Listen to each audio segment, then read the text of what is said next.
કોઈ પણ પ્રકારની આશા નથી, નથી કોઈ અપેક્ષા. પાર્ટી જવાબદારી આપશે તો નિષ્ઠાપૂર્વક અમે નિભાવીશું. સાથે ત્રીજી વાત તેઓ એ બોલ્યા કે આ પ્રક્રિયા છે ભાજપની અને એ જ પ્રક્રિયા પ્રમાણે અમે પણ આજે દાવેદારી નોંધાવવા આવ્યા છે. પૂર્વ standing committee chairman Satish Patel આજે દાવેદારી કરવા માટે આવ્યા છે. સેન્સ પ્રક્રિયા થાય, સેન્સ પ્રક્રિયામાં કેટલાક જે મૂર્તિયાઓ છે ફોર્મ ભરે, એમને ટિકિટ મળે, ઇલેક્શન લડે.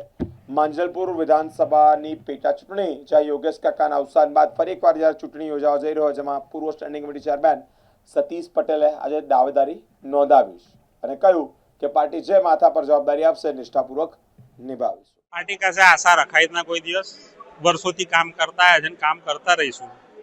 આ એક પ્રણાલિકા છે. આજે માજલપુર વિધાનસભા જે અમારા સ્વર્ગીય યોગેશભાઈ પટેલના નિધનથી ખાલી પડી છે, તો અમે અમારો દાવો રજૂ કરવા આવ્યા છે. પટેલ છો ને ત્યાં વર્ષોથી પટેલ ધારાસભ્ય જ્યાંથી અસ્તિત્વમાં એવું કશું ના હોય. જ્ઞાતિ સમીકરણ હોય ના પાર્ટીની અંદર. ભારતીય જનતા પાર્ટીની અંદર પાર્ટી ડિસાઇડ કરતી હોય, નક્કી કરતી હોય છે. બધા જ્ઞાતિઓ સર્વ સમાન ભારતીય જનતા પાર્ટીના કાર્યકરો જ છે, એટલે આમાં કોઈ બીજું તથ્ય નથી. કોઈ આશા અપેક્ષા નહીં. અમે અમારી દાવેદારી રજૂ કરીશું. પાર્ટીનું વર્ષોથી કામ કરતા આવે છે અને કરતા રહીશું. પાર્ટીએ બહુ આપ્યું છે, અમને સંતોષ છે.